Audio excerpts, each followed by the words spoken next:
Leviticus chapter 1. The Lord called to Moses and spoke to him from the tent of meeting. He said, "Speak to the Israelites and say to them, when any of you brings an offering to the Lord, bring as your offering an animal from either the herd or the flock. If the offering is a burnt offering from the herd, he is to offer a male without defect. He must present it at the entrance to the tent of meeting, so that it will be acceptable to the Lord. He is to lay his hand on the head of the burnt offering, and it will be accepted on his behalf to make atonement for him. He is to slaughter the young bull before the Lord, and then Aaron's sons, the priests, shall bring the blood and sprinkle it against the altar on all sides at the entrance to the tent of meeting. He is to skin the burnt offering and cut it into pieces. The sons of Aaron the priest are to put fire on the altar and arrange wood on the fire. Then Aaron's sons, the priests, shall arrange the pieces, including the head and the fat, on the burning wood that is on the altar. He is to wash the inner parts and the legs with water, and the priest is to burn all of it on the altar. It is a burnt offering, an offering made by fire, an aroma pleasing to the Lord. If the offering is a burnt offering from the flock, from either the sheep or the goats, he is to offer a male without defect. He is to slaughter it at the north side of the altar before the Lord, and Aaron's sons, the priests, shall sprinkle its blood against the altar on all sides. He is to cut it into pieces, and the priest shall arrange them, including the head and the fat, on the burning wood that is on the altar. He is to wash the inner parts and the legs with water, and the priest is to bring all of it and burn it on the altar. It is a burnt offering, an offering made by fire, an aroma pleasing to the Lord. If the offering to the Lord is a burnt offering of birds, he is to offer a dove or a young pigeon. The priest shall bring it to the altar, wring off the head, and burn it on the altar. Its blood shall be drained out on the side of the altar. He is to remove the crop with its contents, and throw it to the east side of the altar where the ashes are. He shall tear it open by the wings, not severing it completely, and then the priest shall burn it on the wood that is on the fire on the altar. It is a burnt offering, an offering made by fire, an aroma pleasing to the Lord. Chapter 2. When someone brings a grain offering to the Lord, his offering is to be of fine flour. He is to pour oil on it, put incense on it, and take it to Aaron's sons, the priests. The priest shall take a handful of the fine flour and oil, together with all the incense, and burn this as a memorial portion on the altar, an offering made by fire, an aroma pleasing to the Lord. The rest of the grain offering belongs to Aaron and his sons.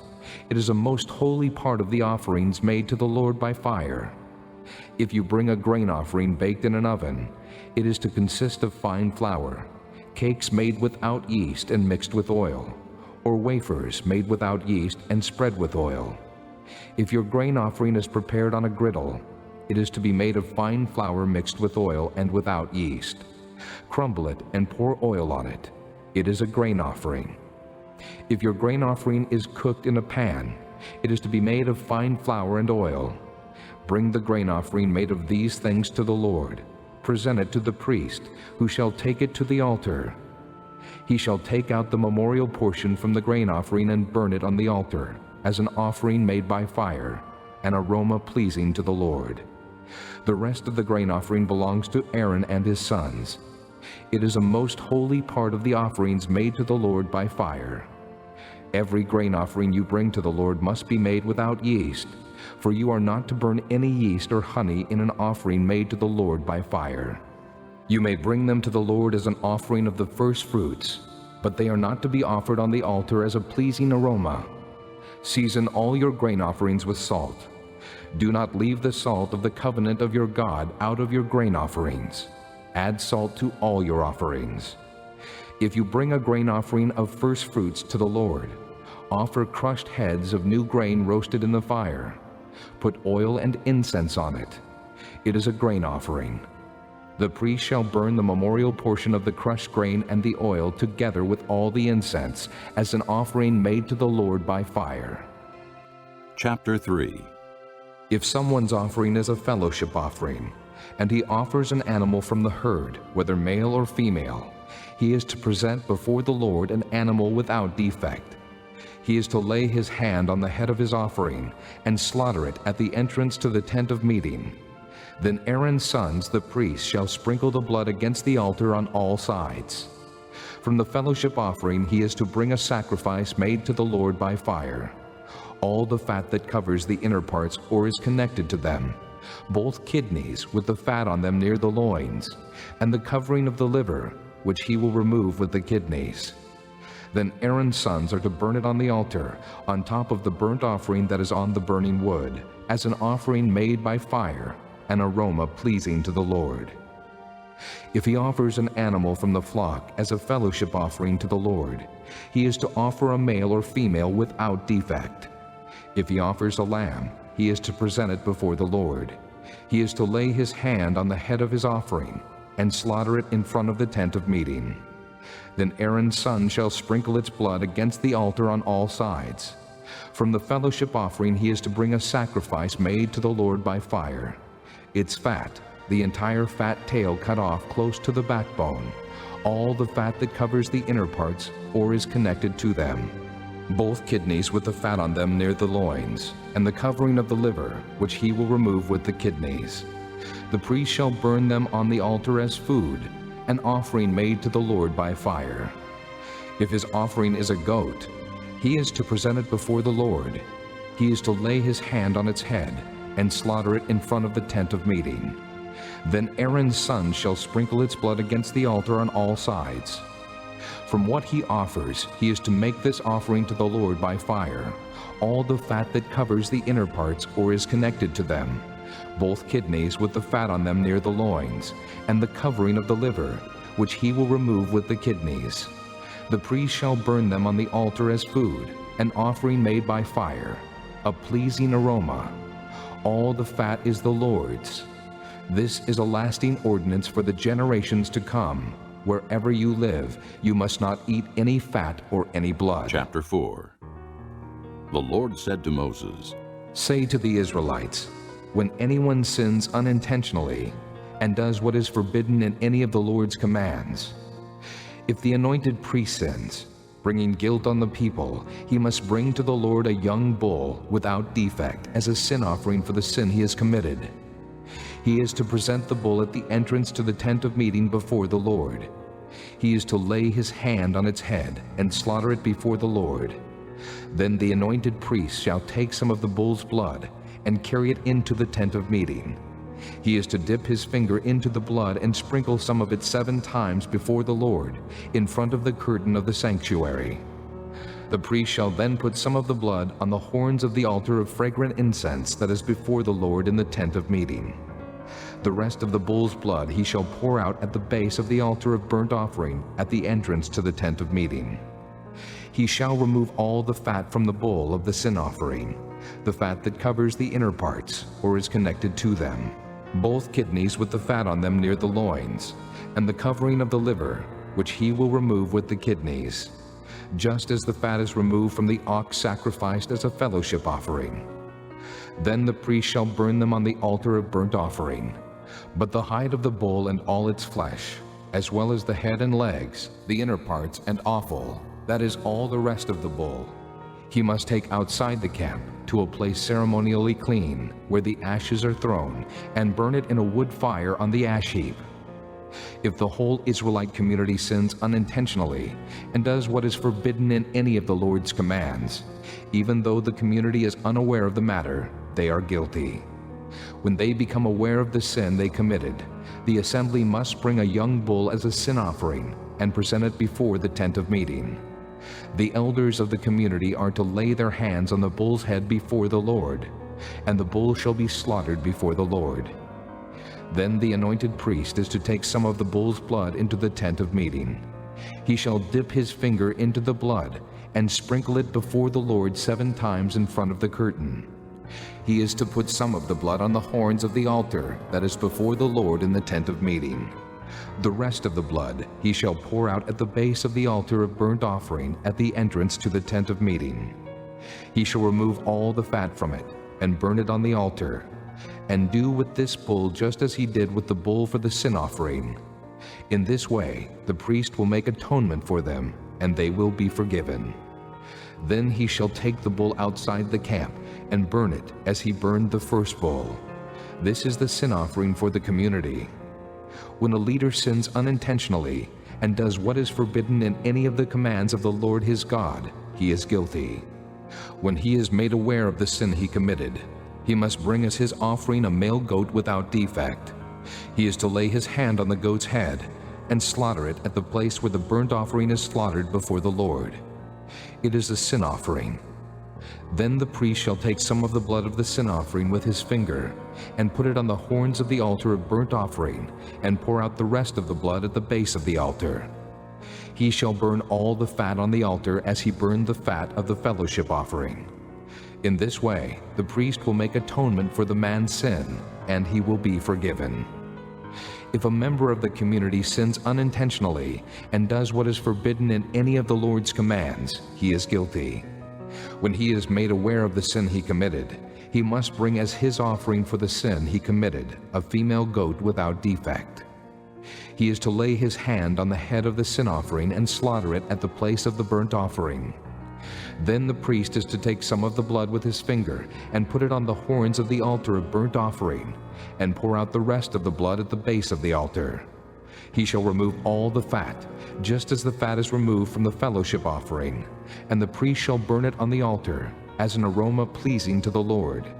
In this way the priest will make atonement for him, and he will be forgiven. If he brings a lamb as his sin offering, he is to bring a female without defect. He is to lay his hand on its head and slaughter it for a sin offering at the place where the burnt offering is slaughtered. Then the priest shall take some of the blood of the sin offering with his finger and put it on the horns of the altar of burnt offering and pour out the rest of the blood at the base of the altar. He shall remove all the fat, just as the fat is removed from the lamb of the fellowship offering, and the priest shall burn it on the altar on top of the offerings made to the Lord by fire.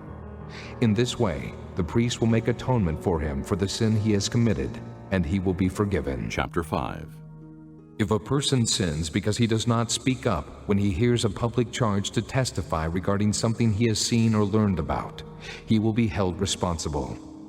Or if a person touches anything ceremonially unclean, whether the carcasses of unclean wild animals, or of unclean livestock, or of unclean creatures that move along the ground, even though he is unaware of it, he has become unclean and is guilty. Or if he touches human uncleanness, anything that would make him unclean, even though he is unaware of it, when he learns of it, he will be guilty. Or if a person thoughtlessly takes an oath to do anything, whether good or evil, in any matter one might carelessly swear about, even though he is unaware of it, in any case when he learns of it, he will be guilty. When anyone is guilty in any of these ways, he must confess in what way he has sinned, and as a penalty for the sin he has committed, he must bring to the Lord a female lamb or goat from the flock as a sin offering, and the priest shall make atonement for him for his sin. If he cannot afford a lamb, he is to bring 2 doves or 2 young pigeons to the Lord as a penalty for his sin, one for a sin offering and the other for a burnt offering. He is to bring them to the priest, who shall first offer the one for the sin offering. He is to wring its head from its neck, not severing it completely, and is to sprinkle some of the blood of the sin offering against the side of the altar. The rest of the blood must be drained out at the base of the altar. It is a sin offering. The priest shall then offer the other as a burnt offering in the prescribed way, and make atonement for him for the sin he has committed, and he will be forgiven. If, however, he cannot afford 2 doves or 2 young pigeons, he is to bring as an offering for his sin 1/10 of an ephah of fine flour for a sin offering. He must not put oil or incense on it, because it is a sin offering. He is to bring it to the priest, who shall take a handful of it as a memorial portion and burn it on the altar on top of the offerings made to the Lord by fire. It is a sin offering. In this way, the priest will make atonement for him for any of these sins he has committed, and he will be forgiven. The rest of the offering will belong to the priest, as in the case of the grain offering. The Lord said to Moses, When a person commits a violation and sins unintentionally in regard to any of the Lord's holy things, he is to bring to the Lord as a penalty a ram from the flock, one without defect, and of the proper value in silver, according to the sanctuary shekel. It is a guilt offering. He must make restitution for what he has failed to do in regard to the holy things. Add a fifth of the value to that, and give it all to the priest, who will make atonement for him with the ram as a guilt offering, and he will be forgiven. If a person sins and does what is forbidden in any of the Lord's commands, even though he does not know it, he is guilty and will be held responsible. He is to bring to the priest as a guilt offering a ram from the flock, one without defect and of the proper value. In this way the priest will make atonement for him for the wrong he has committed unintentionally, and he will be forgiven. It is a guilt offering. He has been guilty of wrongdoing against the Lord. Chapter 6. The Lord said to Moses, If anyone sins and is unfaithful to the Lord by deceiving his neighbor about something entrusted to him, or left in his care, or stolen, or if he cheats him, or if he finds lost property and lies about it, or if he swears falsely, or if he commits any such sin that people may do, when he thus sins and becomes guilty, he must return what he has stolen or taken by extortion, or what was entrusted to him, or the lost property he found, or whatever it was he swore falsely about. He must make restitution in full, add a fifth of the value to it, and give it all to the owner on the day he presents his guilt offering. And as a penalty, he must bring to the priest, that is, to the Lord, his guilt offering, a ram from the flock, one without defect and of the proper value. In this way, the priest will make atonement for him before the Lord, and he will be forgiven for any of these things he did that made him guilty. The Lord said to Moses, Give Aaron and his sons this command. These are the regulations for the burnt offering. The burnt offering is to remain on the altar hearth throughout the night till morning, and the fire must be kept burning on the altar. The priest shall then put on his linen clothes, with linen undergarments next to his body, and shall remove the ashes of the burnt offering that the fire has consumed on the altar, and place them beside the altar.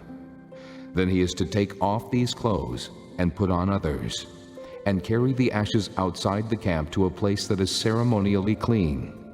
The fire on the altar must be kept burning. It must not go out. Every morning the priest is to add firewood and arrange the burnt offering on the fire and burn the fat of the fellowship offerings on it. The fire must be kept burning on the altar continuously. It must not go out. These are the regulations for the grain offering. Aaron's sons are to bring it before the Lord in front of the altar. The priest is to take a handful of fine flour and oil, together with all the incense on the grain offering, and burn the memorial portion on the altar as an aroma pleasing to the Lord. Aaron and his son shall eat the rest of it, but it is to be eaten without yeast in a holy place. They are to eat it in the courtyard of the tent of meeting. It must not be baked with yeast. I have given it as their share of the offerings made to me by fire. Like the sin offering and the guilt offering, it is most holy. Any male descendant of Aaron may eat it. It is his regular share of the offerings made to the Lord by fire for the generations to come. Whatever touches them will become holy.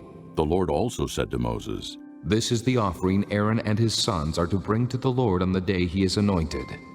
1/10 of an ephah of fine flour as a regular grain offering, half of it in the morning, and half in the evening. Prepare it with oil on a griddle, bring it well mixed, and present the grain offering broken in pieces as an aroma pleasing to the Lord. The son who is to succeed him as anointed priest shall prepare it. It is the Lord's regular share, and is to be burned completely. Every grain offering of a priest shall be burned completely. It must not be eaten. The Lord said to Moses, Say to Aaron and his sons, These are the regulations for the sin offering. The sin offering is to be slaughtered before the Lord, in the place the burnt offering is slaughtered. It is most holy. The priest who offers it shall eat it. It is to be eaten in a holy place, in the courtyard of the tent of meeting. Whatever touches any of the flesh will become holy, and if any of the blood is spattered on a garment, you must wash it in a holy place. The clay pot the meat is cooked in must be broken, but if it is cooked in a bronze pot, the pot is to be scoured and rinsed with water. Any male in a priest's family may eat it. It is most holy. But any sin offering whose blood is brought into the tent of meeting to make atonement in the holy place must not be eaten. It must be burned. Chapter 7. These are the regulations for the guilt offering, which is most holy. The guilt offering is to be slaughtered in the place where the burnt offering is slaughtered, and its blood is to be sprinkled against the altar on all sides. All its fat shall be offered, the fat tail, and the fat that covers the inner parts, both kidneys, with the fat on them near the loins, and the covering of the liver, which is to be removed with the kidneys. The priest shall burn them on the altar as an offering made to the Lord by fire. It is a guilt offering. Any male in a priest's family may eat it, but it must be eaten in a holy place. It is most holy. The same law applies to both the sin offering and the guilt offering. They belong to the priest who makes atonement with them. The priest who offers a burnt offering for anyone may keep its hide for himself. Every grain offering baked in an oven or cooked in a pan or on a griddle belongs to the priest who offers it. And every grain offering, whether mixed with oil or dry, belongs equally to all the sons of Aaron. These are the regulations for the fellowship offering a person may present to the Lord. If he offers it as an expression of thankfulness, then along with this thank offering, he is to offer cakes of bread made without yeast and mixed with oil, wafers made without yeast and spread with oil, and cakes of fine flour well kneaded and mixed with oil. Along with his fellowship offering of thanksgiving, he is to present an offering with cakes of bread made with yeast. He is to bring one of each kind as an offering, a contribution to the Lord. It belongs to the priest who sprinkles the blood of the fellowship offerings. The meat of his fellowship offering of thanksgiving must be eaten on the day it is offered. He must leave none of it till morning. If, however, his offering is the result of a vow, or is a free will offering, the sacrifice shall be eaten on the day he offers it, but anything left over may be eaten on the next day. Any meat of the sacrifice left over till the third day must be burned up. If any meat of the fellowship offering is eaten on the third day, it will not be accepted. It will not be credited to the one who offered it, for it is impure. The person who eats any of it will be held responsible. Meat that touches anything ceremonially unclean must not be eaten. It must be burned up. As for other meat, anyone ceremonially clean may eat it.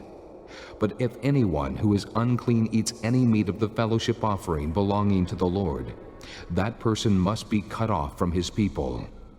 If anyone touches something unclean, whether human uncleanness, or an unclean animal, or any unclean, detestable thing, and then eats any of the meat of the fellowship offering belonging to the Lord, that person must be cut off from his people.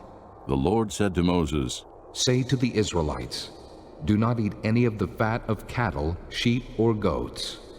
The fat of an animal found dead or torn by wild animals may be used for any other purpose, but you must not eat it.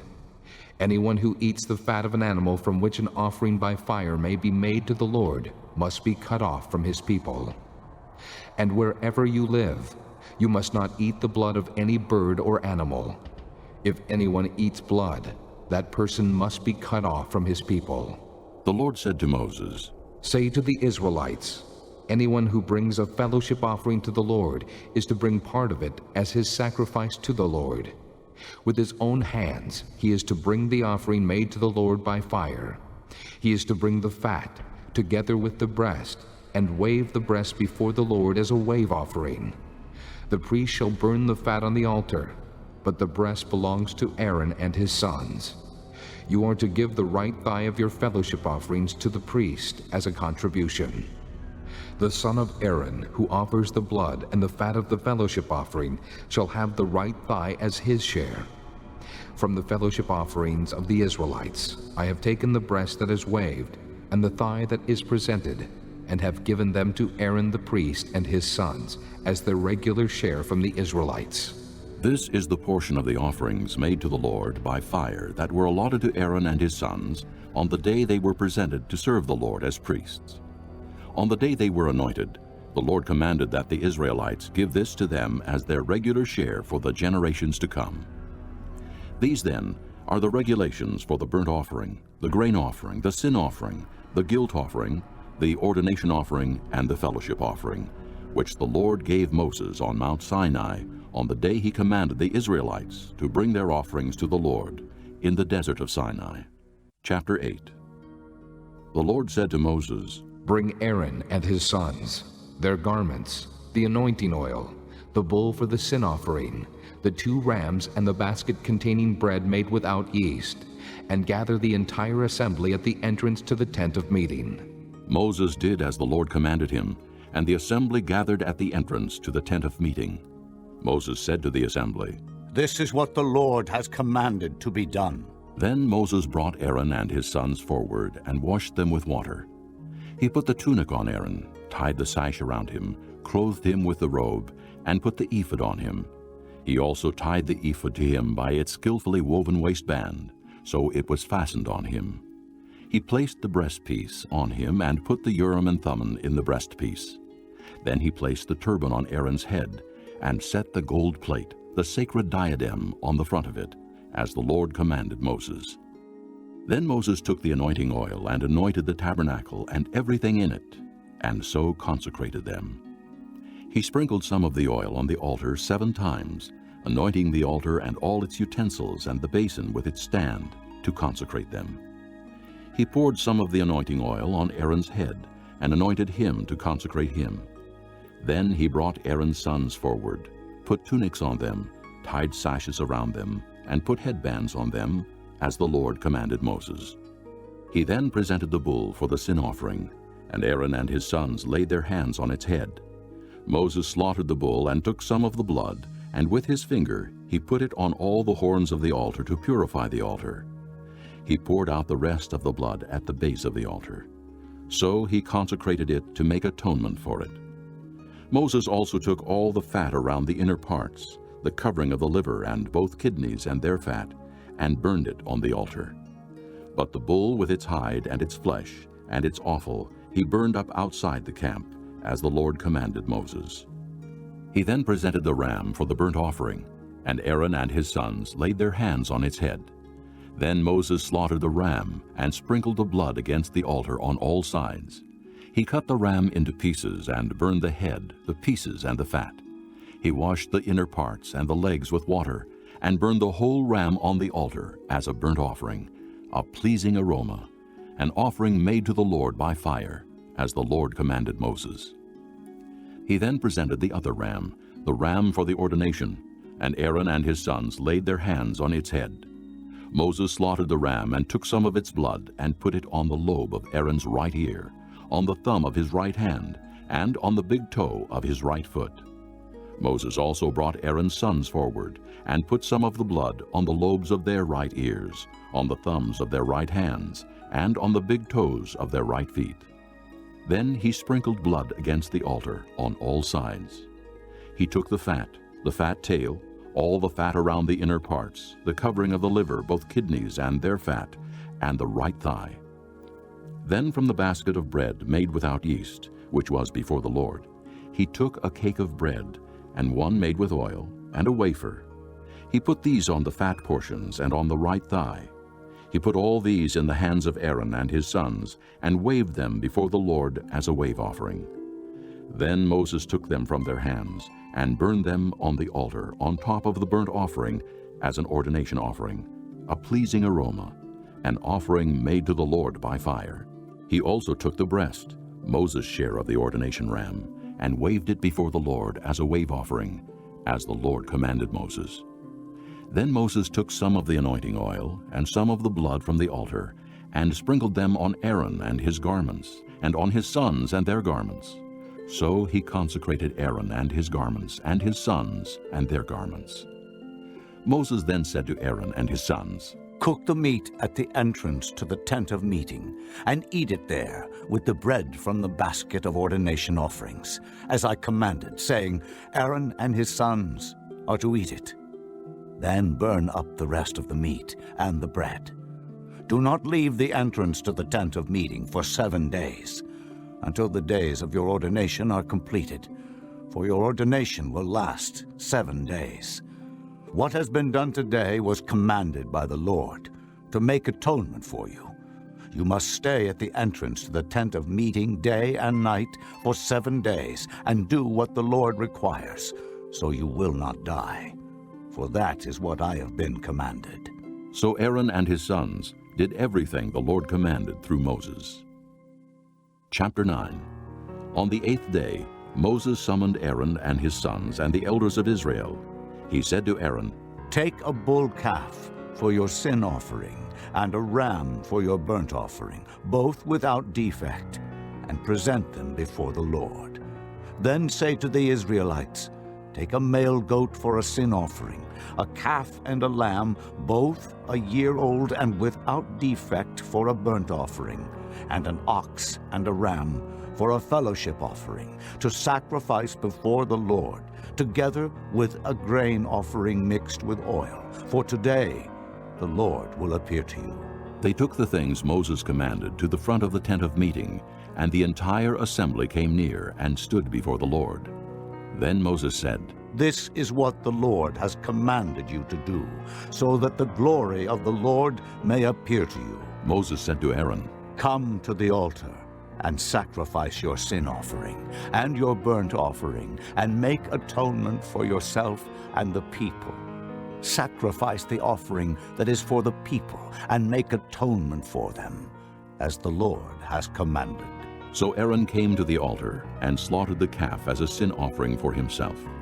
His sons brought the blood to him, and he dipped his finger into the blood and put it on the horns of the altar. The rest of the blood he poured out at the base of the altar. On the altar he burned the fat, the kidneys, and the covering of the liver from the sin offering, as the Lord commanded Moses.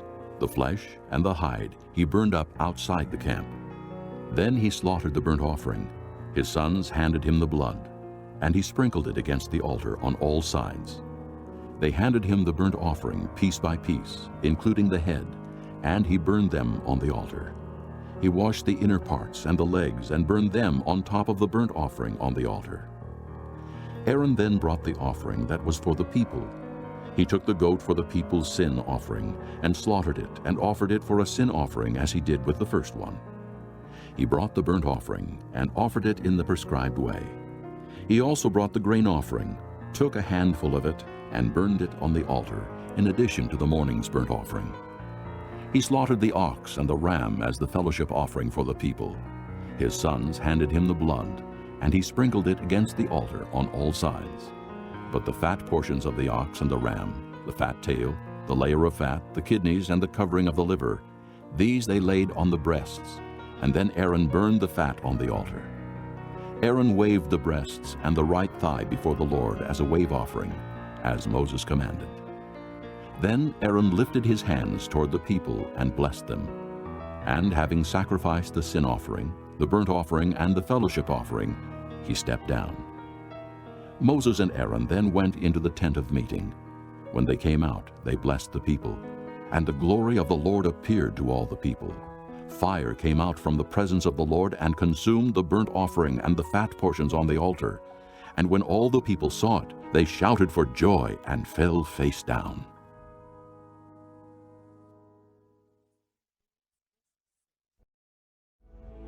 Chapter 10.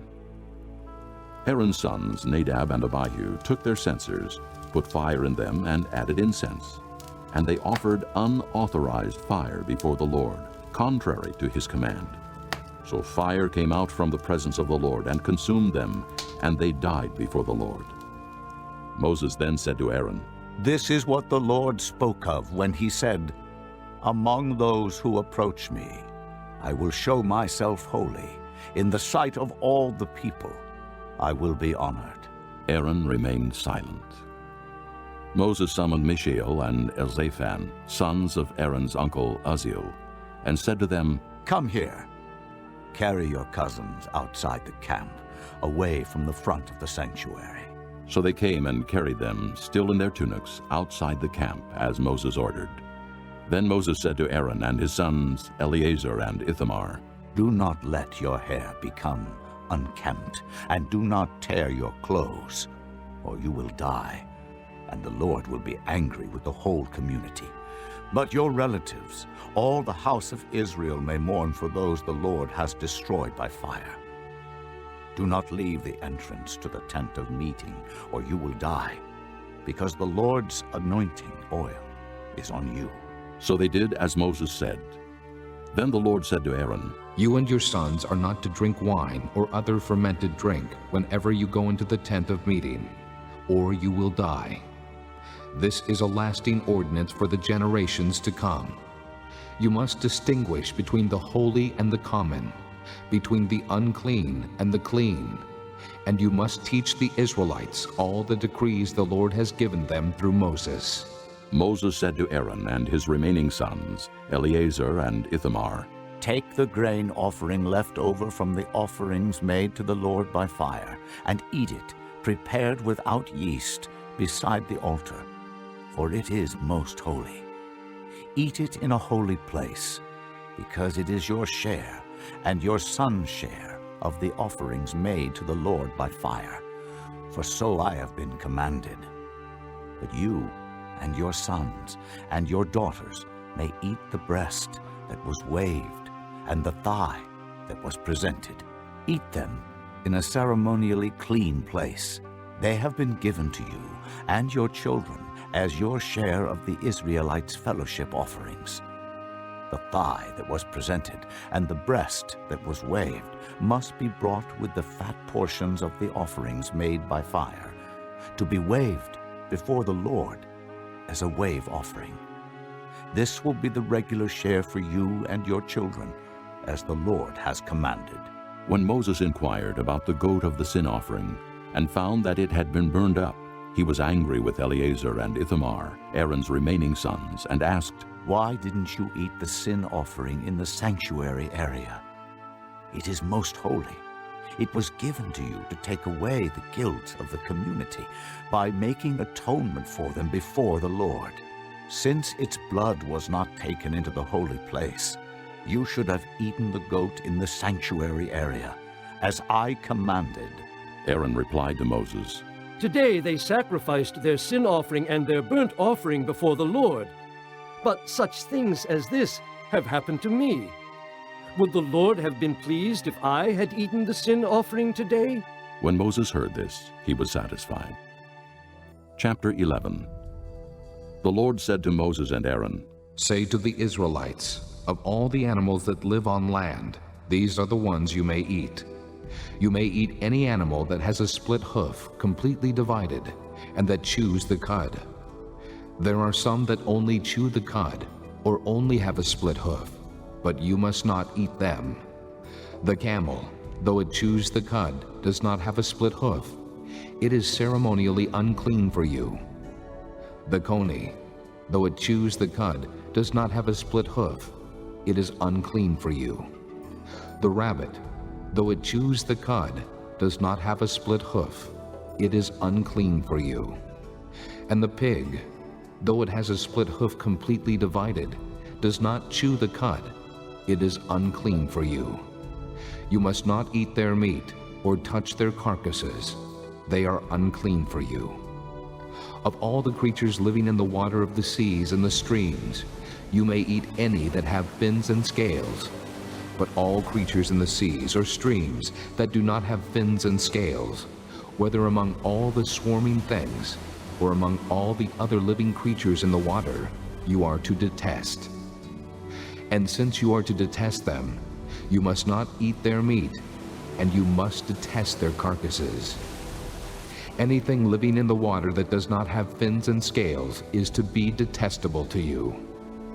These are the birds you are to detest: and not eat, because they are detestable: the eagle, the vulture, the black vulture, the red kite, any kind of black kite, any kind of raven, the horned owl, the screech owl, the gull, any kind of hawk, the little owl, the cormorant, the great owl, the white owl, the desert owl, the osprey, the stork, any kind of heron, the hoopoe, and the bat.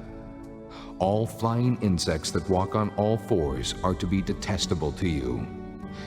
There are, however, some winged creatures that walk on all fours that you may eat, those that have jointed legs for hopping on the ground. Of these you may eat any kind of locust, katydid, cricket, or grasshopper. But all other winged creatures that have 4 legs you are to detest. You will make yourselves unclean by these. Whoever touches their carcasses will be unclean till evening. Whoever picks up one of their carcasses must wash his clothes, and he will be unclean till evening. Every animal that has a split hoof, not completely divided, or that does not chew the cud, is unclean for you. Whoever touches the carcass of any of them will be unclean.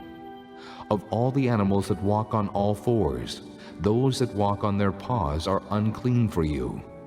Whoever touches their carcasses will be unclean till evening. Anyone who picks up their carcasses must wash his clothes, and he will be unclean till evening. They are unclean for you.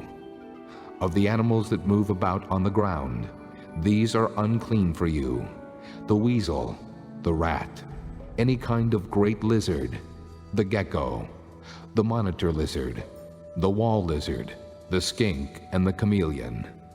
Of all those that move along the ground, these are unclean for you. Whoever touches them when they are dead will be unclean till evening. When one of them dies and falls on something, that article, whatever its use, will be unclean, whether it is made of wood, cloth, hide, or sackcloth. Put it in water, it will be unclean till evening, and then it will be clean. If one of them falls into a clay pot, everything in it will be unclean, and you must break the pot. Any food that could be eaten, but has water on it from such a pot, is unclean, and any liquid that could be drunk from it is unclean. Anything that one of their carcasses falls on becomes unclean. An oven or cooking pot must be broken up. They are unclean, and you are to regard them as unclean. A spring, however, or a cistern for collecting water remains clean, but anyone who touches one of these carcasses is unclean. If a carcass falls on any seeds that are to be planted, they remain clean. But if water has been put on the seed, and a carcass falls on it, it is unclean for you. If an animal that you are allowed to eat dies, anyone who touches the carcass will be unclean till evening. Anyone who eats some of the carcass must wash his clothes, and he will be unclean till evening. Anyone who picks up the carcass must wash his clothes, and he will be unclean till evening. Every creature that moves about on the ground is detestable. It is not to be eaten. You are not to eat any creature that moves about on the ground, whether it moves on its belly or walks on all fours or on many feet. It is detestable. Do not defile yourselves by any of these creatures. Do not make yourselves unclean by means of them, or be made unclean by them. I am the Lord your God. Consecrate yourselves and be holy, because I am holy. Do not make yourselves unclean by any creature that moves about on the ground. I am the Lord who brought you up out of Egypt to be your God. Therefore be holy, because I am holy. These are the regulations concerning animals, birds, every living thing that moves in the water, and every creature that moves about on the ground. You must distinguish between the unclean and the clean, between living creatures that may be eaten and those that may not be eaten. Chapter 12. The Lord said to Moses, Say to the Israelites, a woman who becomes pregnant and gives birth to a son will be ceremonially unclean for 7 days, just as she is unclean during her monthly period. On the 8th day, the boy is to be circumcised. Then the woman must wait 33 days to be purified from her bleeding. She must not touch anything sacred or go to the sanctuary until the days of her purification are over. If she gives birth to a daughter, for 2 weeks the woman will be unclean as during her period. Then she must wait 66 days to be purified from her bleeding. When the days of her purification for a son or daughter are over, she is to bring to the priest at the entrance to the tent of meeting a year-old lamb for a burnt offering, and a young pigeon or a dove for a sin offering. He shall offer them before the Lord to make atonement for her, and then she will be ceremonially clean from her flow of blood. These are the regulations for the woman who gives birth to a boy or a girl. If she cannot afford a lamb, she is to bring 2 doves or 2 young pigeons, one for a burnt offering and the other for a sin offering. In this way, the priest will make atonement for her, and she will be clean. Chapter 13. The Lord said to Moses and Aaron, When anyone has a swelling or a rash or a bright spot on his skin that may become an infectious skin disease, he must be brought to Aaron the priest or to one of his sons who is a priest. The priest is to examine the sore on his skin, and if the hair in the sore has turned white, and the sore appears to be more than skin deep, it is an infectious skin disease. When the priest examines him, he shall pronounce him ceremonially unclean. If the spot on his skin is white, but does not appear to be more than skin deep, and the hair in it has not turned white, the priest is to put the infected person in isolation for 7 days. On the 7th day, the priest is to examine him, and if he sees that the sore is unchanged and has not spread in the skin, he is to keep him in isolation another 7 days. On the 7th day, the priest is to examine him again, and if the sore has faded and has not spread in the skin, the priest shall pronounce him clean. It is only a rash. The man must wash his clothes, and he will be clean. But if the rash does spread in his skin after he has shown himself to the priest to be pronounced clean, he must appear before the priest again. The priest is to examine him, and if the rash has spread in the skin, he shall pronounce him unclean. It is an infectious disease. When anyone has an infectious skin disease, he must be brought to the priest. The priest is to examine him, and if there is a white swelling in the skin that has turned the hair white, and if there is raw flesh in the swelling, it is a chronic skin disease, and the priest shall pronounce him unclean. He is not to put him in isolation, because he is already unclean. If the disease breaks out all over his skin, and so far as the priest can see, it covers all the skin of the infected person from head to foot, the priest is to examine him, and if the disease has covered his whole body, he shall pronounce that person clean. Since it has all turned white, he is clean. But whenever raw flesh appears on him, he will be unclean. When the priest sees the raw flesh, he shall pronounce him unclean. The raw flesh is unclean. He has an infectious disease. Should the raw flesh change and turn white, he must go to the priest. The priest is to examine him, and if the sores have turned white, the priest shall pronounce the infected person clean. Then he will be clean. When someone has a boil on his skin and it heals, and in the place where the boil was, a white swelling or reddish-white spot appears, he must present himself to the priest. The priest is to examine it, and if it appears to be more than skin deep, and the hair in it has turned white, the priest shall pronounce him unclean. It is an infectious skin disease that has broken out where the boil was.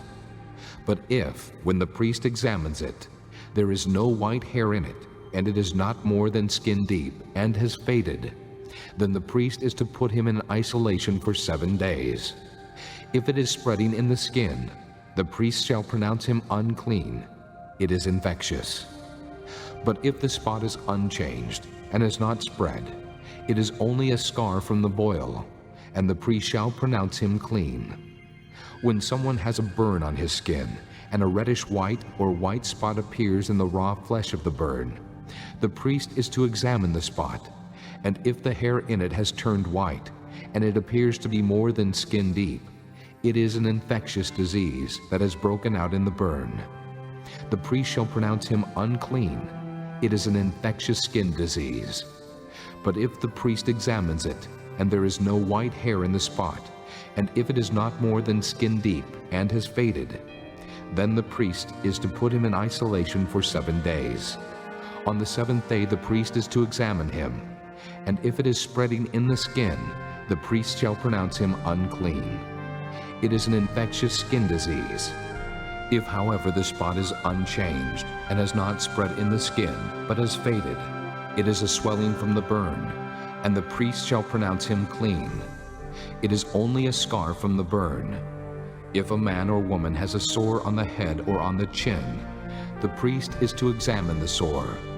And if it appears to be more than skin deep, and the hair in it is yellow and thin, the priest shall pronounce that person unclean. It is an itch, an infectious disease of the head or chin. But if, when the priest examines this kind of sore, it does not seem to be more than skin deep, and there is no black hair in it, then the priest is to put the infected person in isolation for 7 days. On the 7th day, the priest is to examine the sore, and if the itch has not spread, and there is no yellow hair in it, and it does not appear to be more than skin deep, he must be shaved except for the diseased area, and the priest is to keep him in isolation another 7 days. On the 7th day, the priest is to examine the itch, and if it has not spread in the skin, and appears to be no more than skin deep, the priest shall pronounce him clean. He must wash his clothes, and he will be clean. But if the itch does spread in the skin after he is pronounced clean, the priest is to examine him. And if the itch has spread in the skin, the priest does not need to look for yellow hair. The person is unclean. If, however, in his judgment it is unchanged, and black hair has grown in it, the itch is healed, he is clean, and the priest shall pronounce him clean. When a man or woman has white spots on the skin, the priest is to examine them, and if the spots are dull white, it is a harmless rash that is broken out on the skin. That person is clean. When a man has lost his hair and is bald, he is clean. If he has lost his hair from the front of his scalp and has a bald forehead, he is clean. But if he has a reddish-white sore on his bald head or forehead, it is an infectious disease breaking out on his head or forehead. The priest is to examine him, and if the swollen sore on his head or forehead is reddish-white, like an infectious skin disease, the man is diseased and is unclean. The priest shall pronounce him unclean because of the sore on his head. The person with such an infectious disease must wear torn clothes. Let his hair be unkempt, cover the lower part of his face, and cry out, "Unclean! Unclean!" As long as he has the infection, he remains unclean. He must live alone. He must live outside the camp. If any clothing is contaminated with mildew, any woolen or linen clothing, any woven or knitted material of linen or wool, any leather, or anything made of leather, and if the contamination in the clothing or leather, or woven or knitted material, or any leather article is greenish or reddish, it is a spreading mildew, and must be shown to the priest. The priest is to examine the mildew and isolate the affected article for 7 days. On the 7th day he is to examine it, and if the mildew has spread in the clothing, or the woven or knitted material, or the leather, whatever its use, it is a destructive mildew. The article is unclean. He must burn up the clothing, or the woven or knitted material of wool or linen, or any leather article that has the contamination in it. Because the mildew is destructive, the article must be burned up.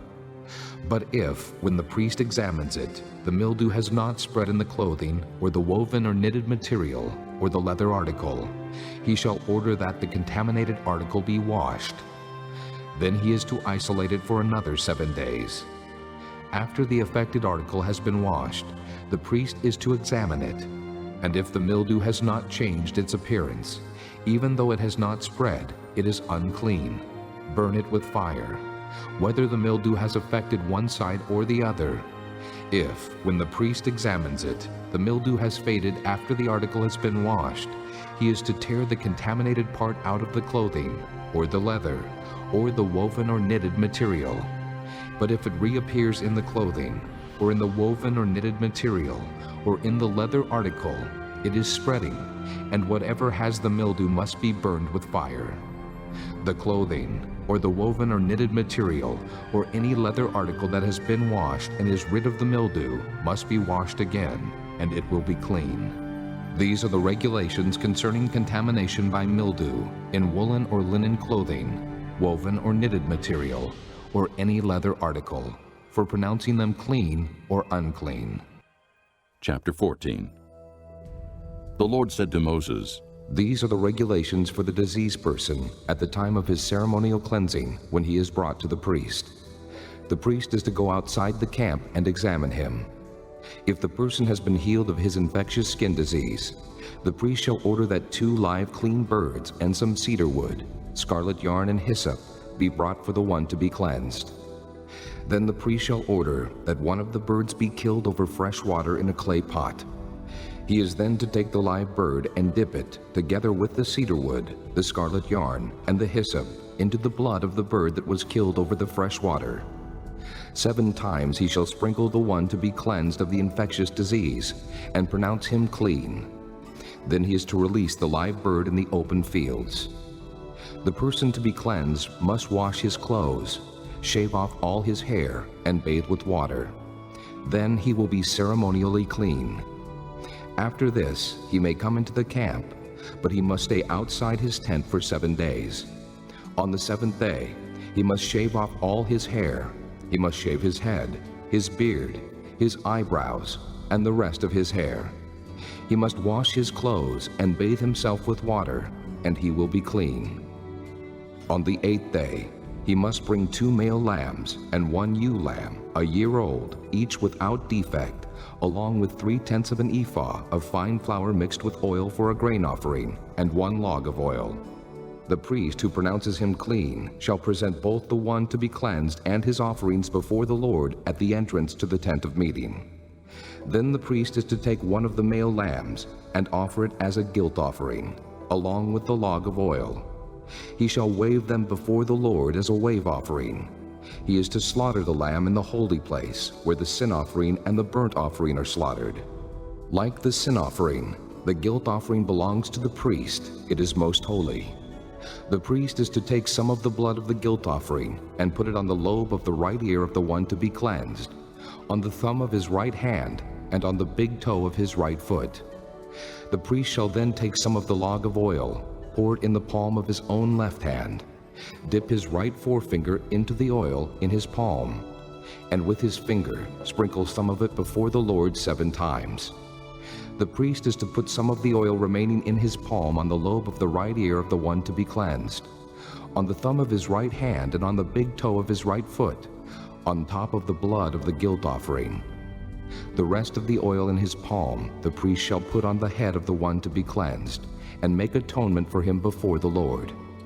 Then the priest is to sacrifice the sin offering, and make atonement for the one to be cleansed from his uncleanness. After that, the priest shall slaughter the burnt offering, and offer it on the altar, together with the grain offering, and make atonement for him, and he will be clean. If, however, he is poor, and cannot afford these, he must take 1 male lamb as a guilt offering to be waved to make atonement for him, together with 1/10 of an ephah of fine flour mixed with oil for a grain offering, a log of oil, and 2 doves or 2 young pigeons, which he can afford, one for a sin offering and the other for a burnt offering. On the 8th day he must bring them for his cleansing to the priest at the entrance to the tent of meeting before the Lord. The priest is to take the lamb for the guilt offering, together with the log of oil, and wave them before the Lord as a wave offering. He shall slaughter the lamb for the guilt offering, and take some of its blood, and put it on the lobe of the right ear of the one to be cleansed, on the thumb of his right hand, and on the big toe of his right foot. The priest is to pour some of the oil into the palm of his own left hand, and with his right forefinger sprinkle some of the oil from his palm 7 times before the Lord. Some of the oil in his palm he is to put on the same places he put the blood of the guilt offering, on the lobe of the right ear of the one to be cleansed, on the thumb of his right hand, and on the big toe of his right foot. The rest of the oil in his palm the priest shall put on the head of the one to be cleansed, to make atonement for him before the Lord. Then he shall sacrifice the doves or the young pigeons, which the person can afford, one as a sin offering, and the other as a burnt offering, together with the grain offering. In this way the priest will make atonement before the Lord on behalf of the one to be cleansed. These are the regulations for anyone who has an infectious skin disease and who cannot afford the regular offerings for his cleansing. The Lord said to Moses and Aaron, When you enter the land of Canaan, which I am giving you as your possession, and I put a spreading mildew in a house in that land, the owner of the house must go and tell the priest, I have seen something that looks like mildew in my house. The priest is to order the house to be emptied before he goes in to examine the mildew, so that nothing in the house will be pronounced unclean. After this, the priest is to go in and inspect the house. He is to examine the mildew on the walls, and if it has greenish or reddish depressions that appear to be deeper than the surface of the wall, the priest shall go out the doorway of the house and close it up for 7 days. On the 7th day, the priest shall return to inspect the house. If the mildew has spread on the walls, he is to order that the contaminated stones be torn out and thrown into an unclean place outside the town. He must have all the inside walls of the house scraped, and the material that is scraped off dumped into an unclean place outside the town. Then they are to take other stones to replace these, and take new clay and plaster the house.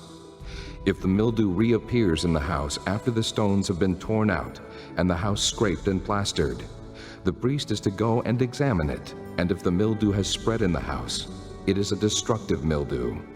The house is unclean.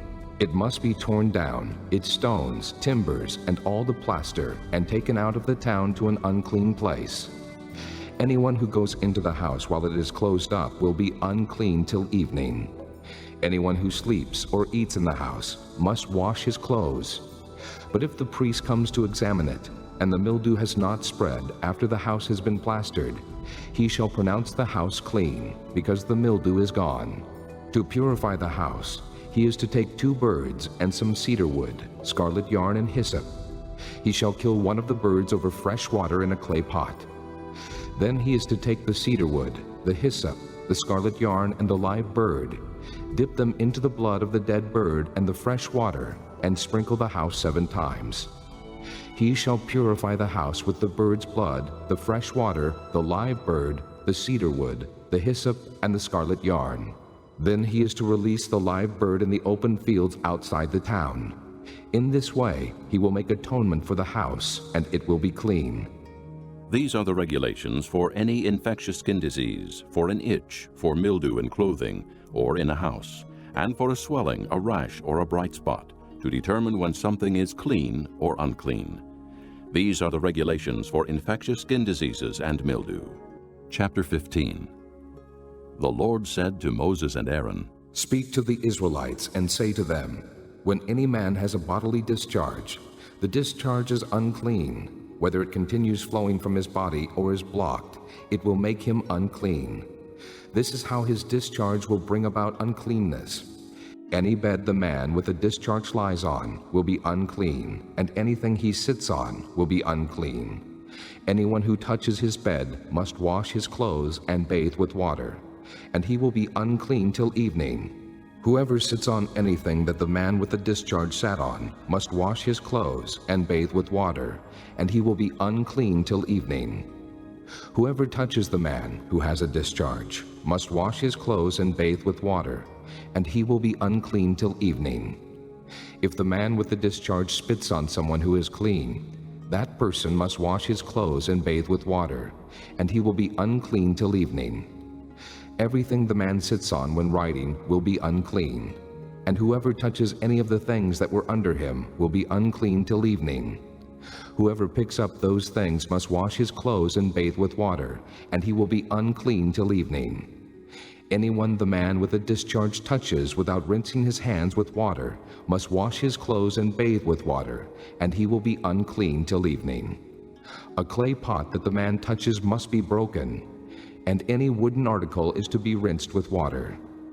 When a man is cleansed from his discharge, he is to count off 7 days for his ceremonial cleansing. He must wash his clothes and bathe himself with fresh water, and he will be clean.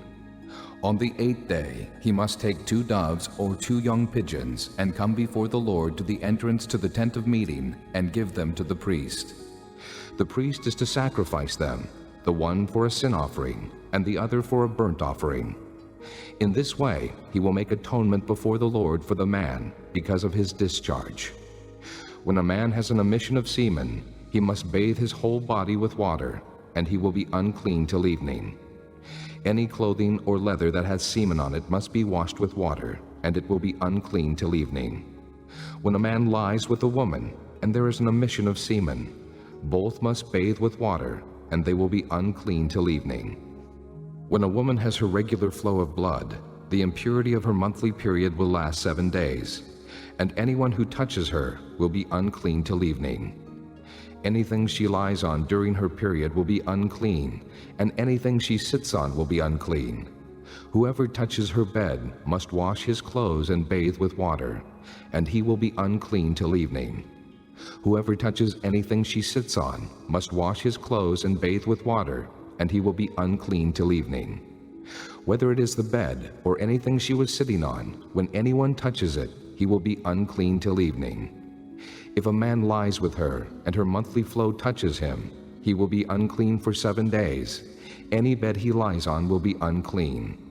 When a woman has a discharge of blood for many days at a time other than her monthly period, or has a discharge that continues beyond her period, she will be unclean as long as she has the discharge, just as in the days of her period. Any bed she lies on while her discharge continues will be unclean, as is her bed during her monthly period, and anything she sits on will be unclean, as during her period. Whoever touches them will be unclean. He must wash his clothes and bathe with water, and he will be unclean till evening. When she is cleansed from her discharge, she must count off 7 days, and after that she will be ceremonially clean. On the 8th day, she must take 2 doves or 2 young pigeons and bring them to the priest at the entrance to the tent of meeting. The priest is to sacrifice one for a sin offering and the other for a burnt offering. In this way, he will make atonement for her before the Lord for the uncleanness of her discharge. You must keep the Israelites separate from things that make them unclean, so they will not die in their uncleanness for defiling my dwelling place which is among them. These are the regulations for a man with a discharge, or anyone made unclean by an emission of semen, for a woman in her monthly period, for a man or a woman with a discharge, and for a man who lies with a woman who is ceremonially unclean. Chapter 16. The Lord spoke to Moses after the death of the 2 sons of Aaron who died when they approached the Lord.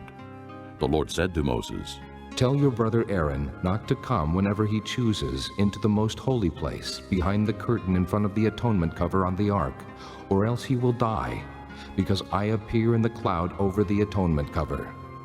This is how Aaron is to enter the sanctuary area, with a young bull for a sin offering and a ram for a burnt offering.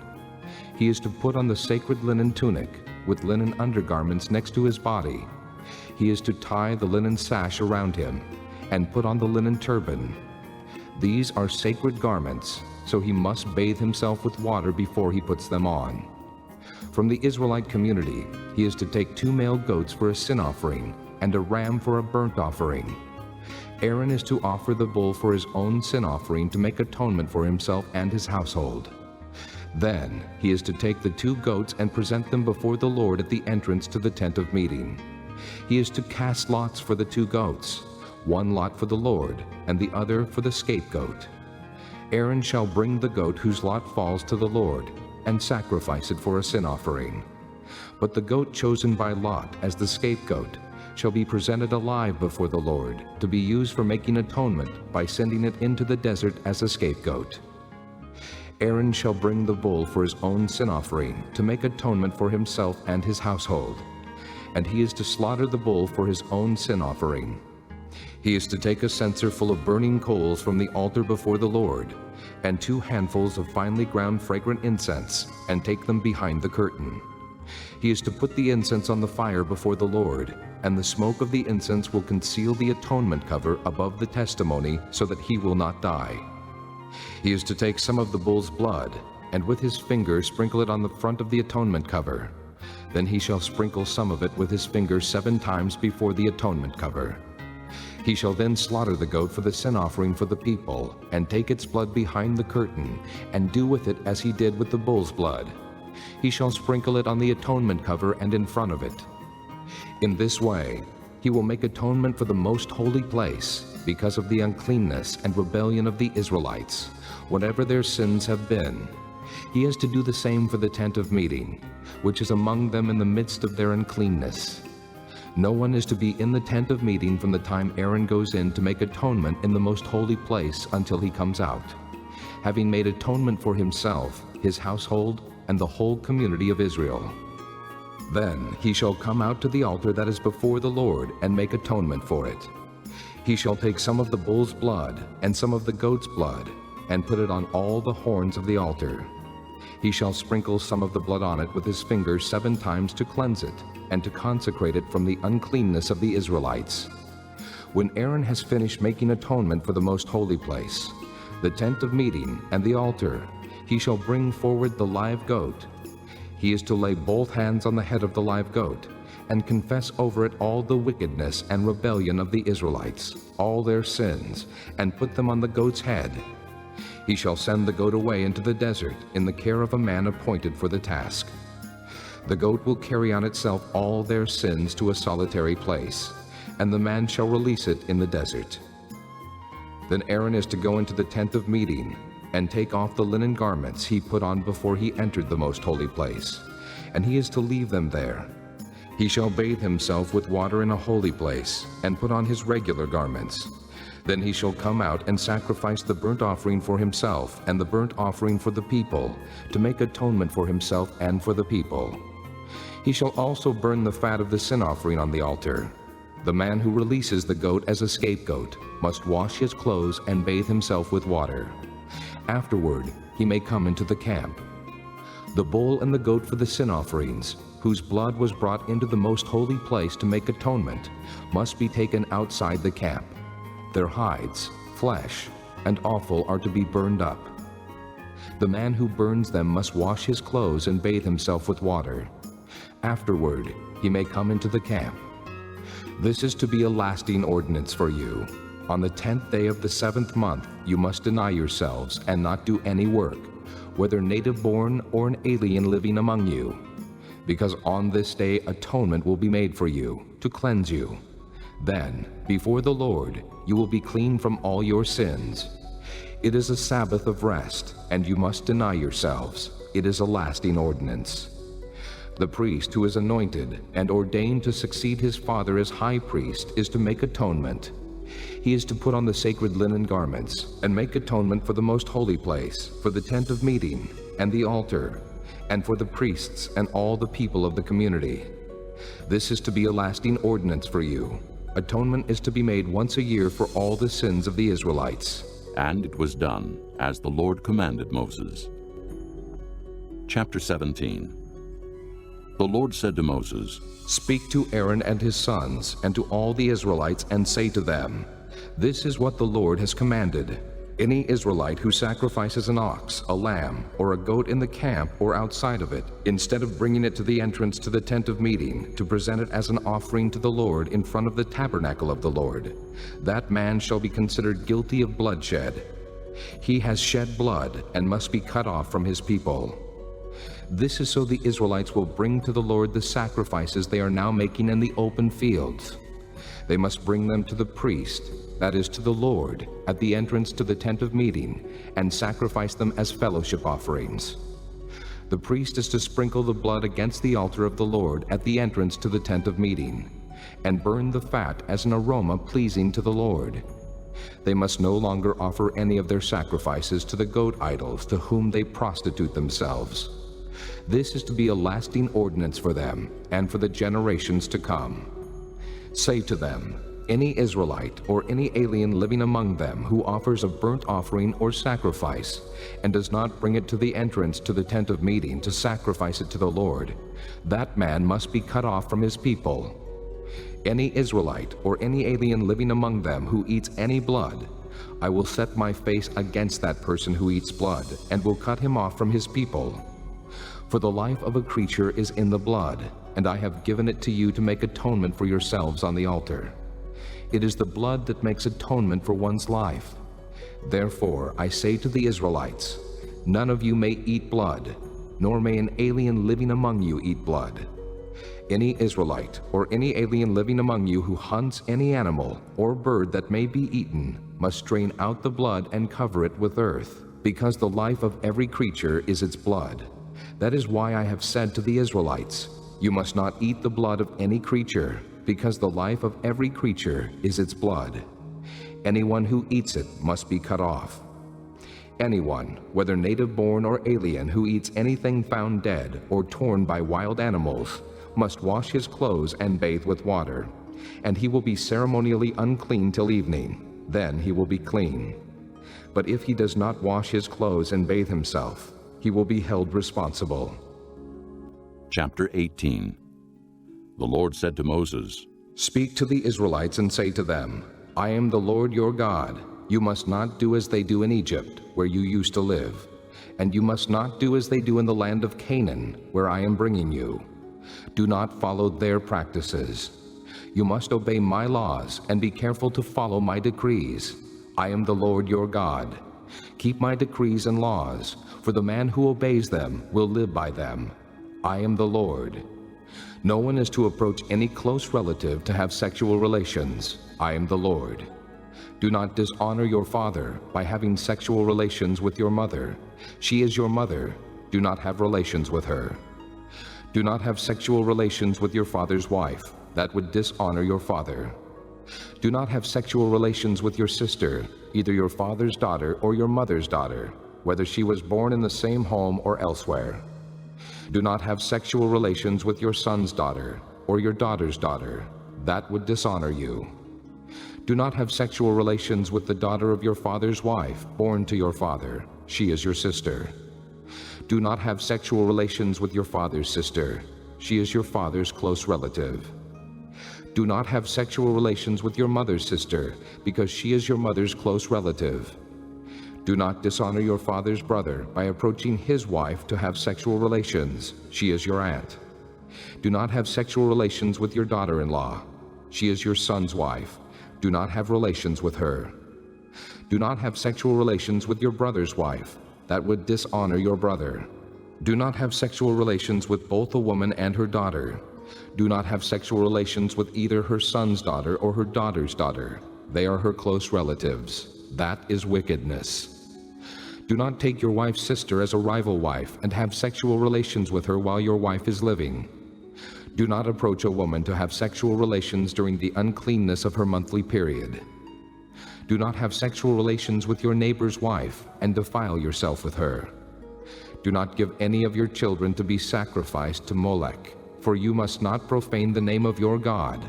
I am the Lord. Do not lie with a man as one lies with a woman. That is detestable. Do not have sexual relations with an animal and defile yourself with it. A woman must not present herself to an animal to have sexual relations with it. That is a perversion.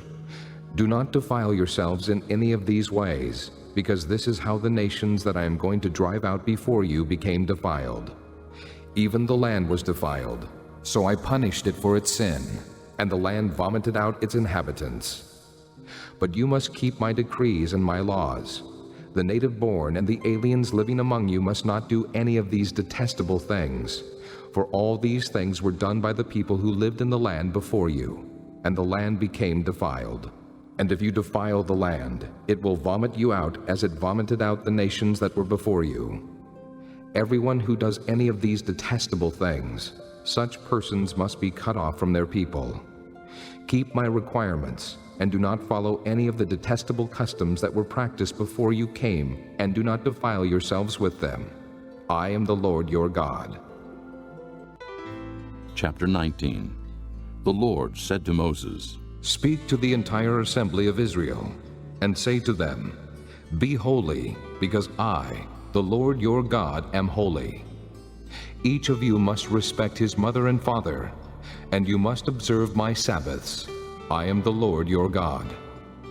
Do not turn to idols, or make gods of cast metal for yourselves. I am the Lord your God. When you sacrifice a fellowship offering to the Lord, sacrifice it in such a way that it will be accepted on your behalf. It shall be eaten on the day you sacrifice it or on the next day. Anything left over until the third day must be burned up. If any of it is eaten on the third day, it is impure and will not be accepted. Whoever eats it will be held responsible because he has desecrated what is holy to the Lord. That person must be cut off from his people. When you reap the harvest of your land, do not reap to the very edges of your field, or gather the gleanings of your harvest. Do not go over your vineyard a second time, or pick up the grapes that have fallen. Leave them for the poor and the alien. I am the Lord your God. Do not steal. Do not lie. Do not deceive one another. Do not swear falsely by my name, and so profane the name of your God. I am the Lord. Do not defraud your neighbor or rob him. Do not hold back the wages of a hired man overnight. Do not curse the deaf, or put a stumbling block in front of the blind, but fear your God. I am the Lord. Do not pervert justice. Do not show partiality to the poor, or favoritism to the great, but judge your neighbor fairly. Do not go about spreading slander among your people. Do not do anything that endangers your neighbor's life. I am the Lord. Do not hate your brother in your heart. Rebuke your neighbor frankly, so you will not share in his guilt. Do not seek revenge or bear a grudge against one of your people, but love your neighbor as yourself. I am the Lord. Keep my decrees. Do not mate different kinds of animals. Do not plant your field with two kinds of seed. Do not wear clothing woven of two kinds of material. If a man sleeps with a woman who is a slave girl promised to another man, but who has not been ransomed or given her freedom, there must be due punishment. Yet they are not to be put to death, because she had not been freed. The man, however, must bring a ram to the entrance to the tent of meeting for a guilt offering to the Lord. With the ram of the guilt offering, the priest is to make atonement for him before the Lord for the sin he has committed, and his sin will be forgiven. When you enter the land and plant any kind of fruit tree, regard its fruit as forbidden. For 3 years you are to consider it forbidden. It must not be eaten. In the 4th year all its fruit will be holy, an offering of praise to the Lord. But in the 5th year you may eat its fruit. In this way your harvest will be increased. I am the Lord your God. Do not eat any meat with the blood still in it. Do not practice divination or sorcery. Do not cut the hair at the sides of your head, or clip off the edges of your beard. Do not cut your bodies for the dead, or put tattoo marks on yourselves. I am the Lord. Do not degrade your daughter by making her a prostitute, or the land will turn to prostitution and be filled with wickedness. Observe my Sabbaths and have reverence for my sanctuary. I am the Lord. Do not turn to mediums or seek out spiritists, for you will be defiled by them. I am the Lord your God. Rise in the presence of the aged. Show respect for the elderly and revere your God. I am the Lord. When an alien lives with you in your land, do not mistreat him. The alien living with you must be treated as one of your native born. Love him as yourself, for you were aliens in Egypt. I am the Lord your God. Do not use dishonest standards when measuring length, weight, or quantity. Use honest scales and honest weights, an honest ephah and an honest hin. I am the Lord your God, who brought you out of Egypt. Keep all my decrees and all my laws and follow them. I am the Lord. Chapter 20. The Lord said to Moses, Say to the Israelites, any Israelite or any alien living in Israel who gives any of his children to Molech must be put to death. The people of the community are to stone him. I will set my face against that man, and I will cut him off from his people. For by giving his children to Molech, he has defiled my sanctuary and profaned my holy name. If the people of the community close their eyes when that man gives one of his children to Molech, and they fail to put him to death, I will set my face against that man and his family, and will cut off from their people both him and all who follow him in prostituting themselves to Molech. I will set my face against the person who turns to mediums and spiritists to prostitute himself by following them, and I will cut him off from his people. Consecrate yourselves and be holy, because I am the Lord your God. Keep my decrees and follow them. I am the Lord who makes you holy. If anyone curses his father or mother, he must be put to death. He has cursed his father or his mother, and his blood will be on his own head. If a man commits adultery with another man's wife, with the wife of his neighbor, both the adulterer and the adulteress must be put to death. If a man sleeps with his father's wife, he has dishonored his father. Both the man and the woman must be put to death. Their blood will be on their own heads. If a man sleeps with his daughter-in-law, both of them must be put to death. What they have done is a perversion. Their blood will be on their own heads. If a man lies with a man, as one lies with a woman, both of them have done what is detestable. They must be put to death. Their blood will be on their own heads. If a man marries both a woman and her mother, it is wicked. Both he and they must be burned in the fire, so that no wickedness will be among you. If a man has sexual relations with an animal, he must be put to death, and you must kill the animal. If a woman approaches an animal to have sexual relations with it, kill both the woman and the animal. They must be put to death. Their blood will be on their own heads. If a man marries his sister, the daughter of either his father or his mother, and they have sexual relations, it is a disgrace. They must be cut off before the eyes of their people. He has dishonored his sister and will be held responsible. If a man lies with a woman during her monthly period and has sexual relations with her, he has exposed the source of her flow, and she has also uncovered it. Both of them must be cut off from their people. Do not have sexual relations with the sister of either your mother or your father, for that would dishonor a close relative. Both of you would be held responsible. If a man sleeps with his aunt, he has dishonored his uncle. They will be held responsible. They will die childless. If a man marries his brother's wife, it is an act of impurity. He has dishonored his brother. They will be childless. Keep all my decrees and laws and follow them, so that the land where I am bringing you to live may not vomit you out. You must not live according to the customs of the nations I am going to drive out before you. Because they did all these things, I abhorred them. But I said to you, you will possess their land. I will give it to you as an inheritance, a land flowing with milk and honey. I am the Lord your God, who has set you apart from the nations. You must therefore make a distinction between clean and unclean animals, and between unclean and clean birds. Do not defile yourselves by any animal or bird or anything that moves along the ground, those which I have set apart as unclean for you. You are to be holy to me, because I, the Lord, am holy, and I have set you apart from the nations to be my own. A man or woman who is a medium or spiritist among you must be put to death. You are to stone them. Their blood will be on their own heads. Chapter 21.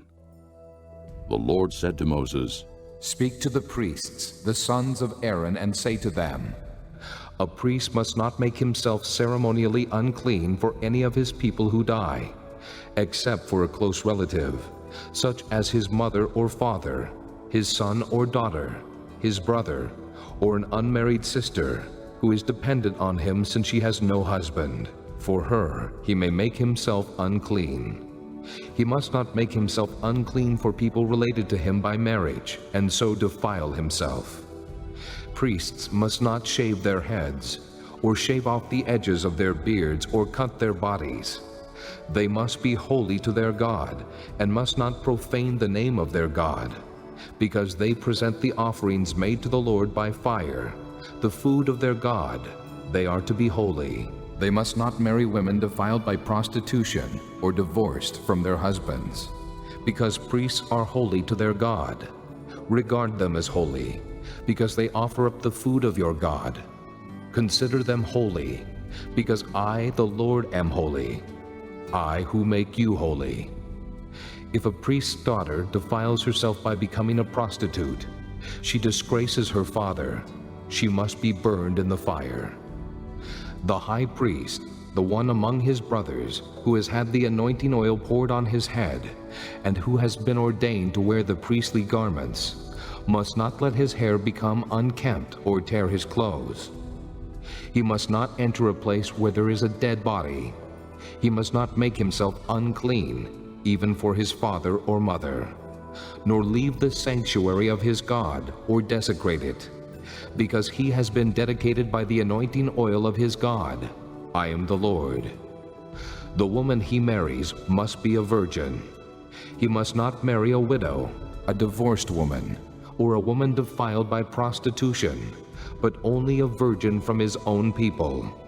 So he will not defile his offspring among his people. I am the Lord who makes him holy. The Lord said to Moses, Say to Aaron, for the generations to come, none of your descendants who has a defect may come near to offer the food of his God. No man who has any defect may come near. No man who is blind or lame, disfigured or deformed.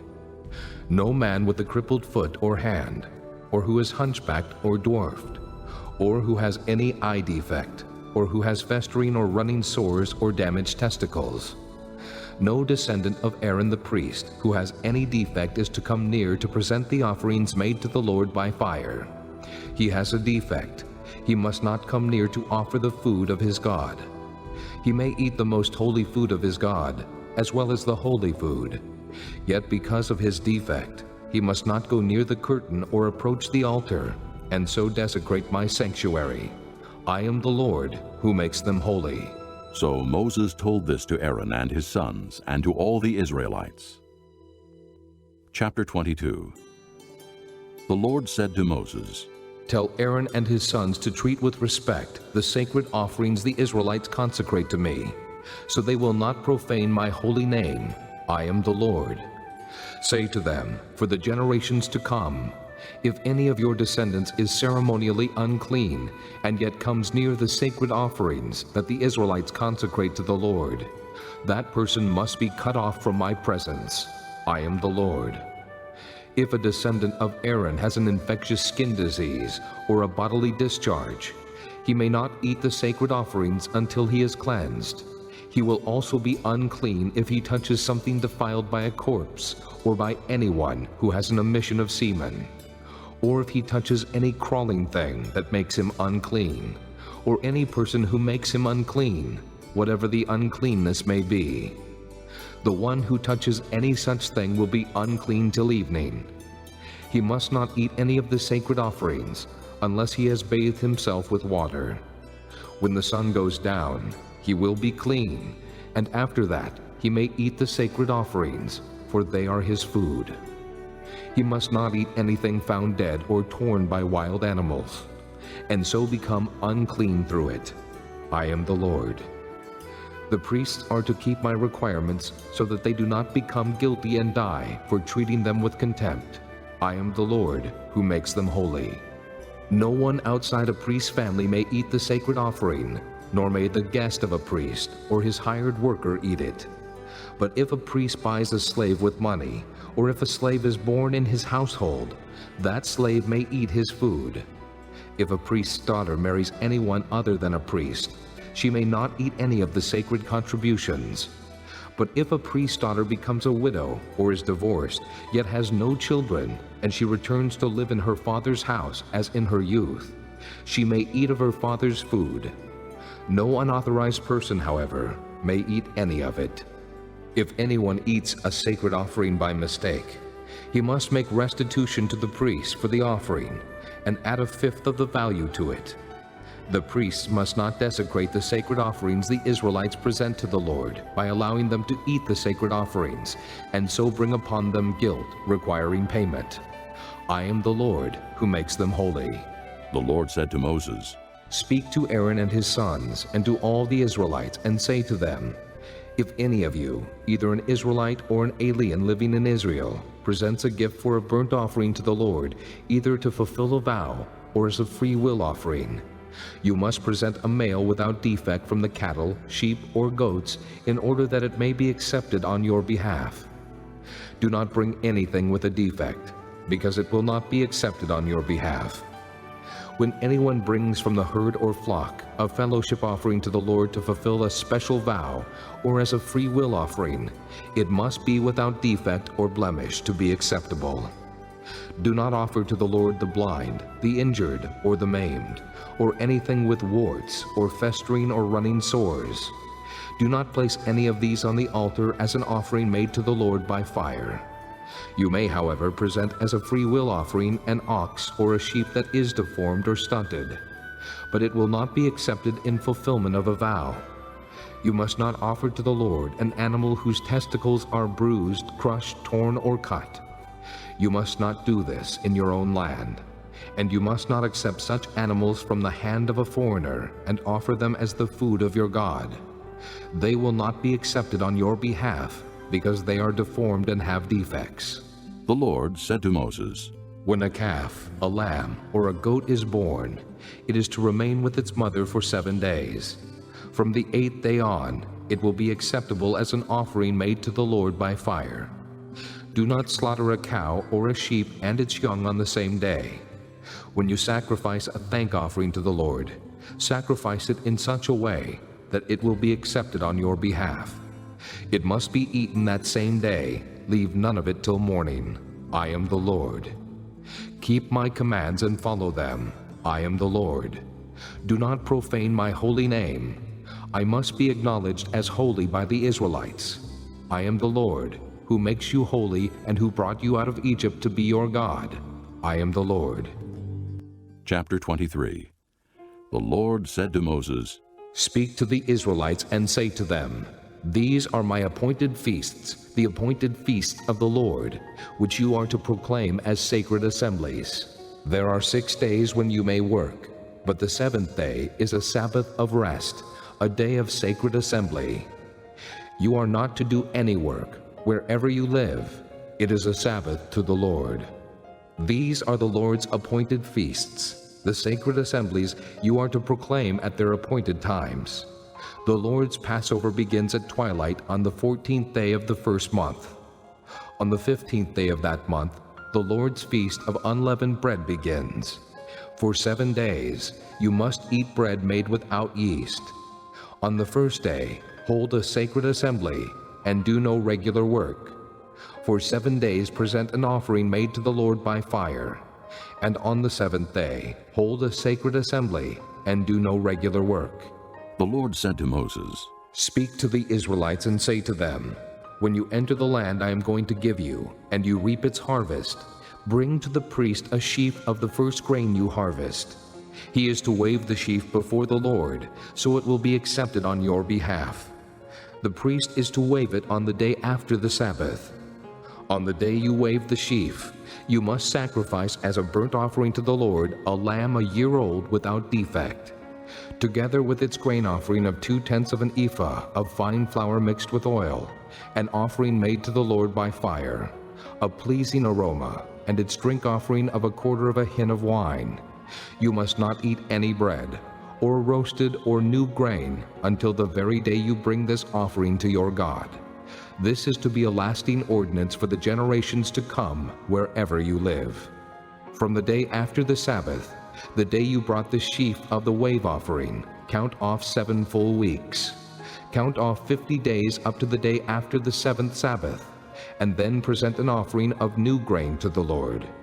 From wherever you live, bring 2 loaves made of 2/10 of an ephah of fine flour baked with yeast as a wave offering of first fruits to the Lord. Present with this bread 7 male lambs, each a year old and without defect, 1 young bull and 2 rams. They will be a burnt offering to the Lord, together with their grain offerings and drink offerings, an offering made by fire, an aroma pleasing to the Lord. Then sacrifice 1 male goat for a sin offering and 2 lambs each a year old for a fellowship offering. The priest is to wave the 2 lambs before the Lord as a wave offering, together with the bread of the first fruits. They are a sacred offering to the Lord for the priest. On that same day, you are to proclaim a sacred assembly and do no regular work. This is to be a lasting ordinance for the generations to come, wherever you live. When you reap the harvest of your land, do not reap to the very edges of your field or gather the gleanings of your harvest. Leave them for the poor and the alien. I am the Lord your God. The Lord said to Moses, Say to the Israelites, on the first day of the 7th month, you are to have a day of rest, a sacred assembly commemorated with trumpet blasts. Do no regular work, but present an offering made to the Lord by fire. The Lord said to Moses, The 10th day of this 7th month is the Day of Atonement. Hold a sacred assembly and deny yourselves, and present an offering made to the Lord by fire. Do no work on that day, because it is the Day of Atonement, when atonement is made for you before the Lord your God.